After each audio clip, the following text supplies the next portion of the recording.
একাদশ শ্রেণীর সমস্ত শিক্ষার্থী ভাই ও বোনেদের জন্য সেমিস্টার 1 এর একটা গুরুত্বপূর্ণ অংশ তোমরা জানো, ফ্রেজাল ভার্ব তোমাদের এক্সামে আসবে। এবার টেক্সচুয়াল ফ্রেজাল ভার্ব যেহেতু তোমাদের পরীক্ষায় আসবে, কোন টেক্সচুয়াল ফ্রেজাল ভার্বগুলো আসবে, কি বা পড়বো, দেখো ভালো করে বোঝো। আমি তোমাকে ইম্পর্টেন্ট ফ্রেজাল ভার্বস দিলাম ব্যাঙ্গেল শেলার থেকে। ব্যাঙ্গেল শেলার্স, অর্থাৎ এই যে ব্যাঙ্গেল শেলার যে কবিতাটা আছে, এখান থেকে আমি ইম্পর্টেন্ট ফ্রেজাল ভার্ব তোমাকে দিলাম।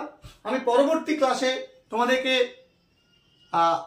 আপন ওয়েস্টমিনিস্টার ব্রিজ এই যে কবিতাটা থেকেও আমি ইম্পর্টেন্ট তোমাদেরকে ফ্রেজাল ভার্ব প্রোভাইড করব। মাত্র 4টে তোমরা করে যাবে।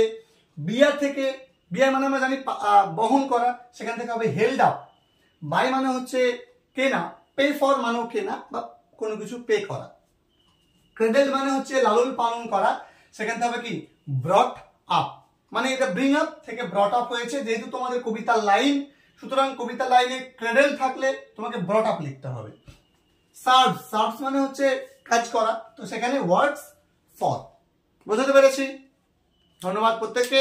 আমাদের সঙ্গে থেকো, পরবর্তী ভিডিও নিয়ে দ্রুত আসছি আমরা।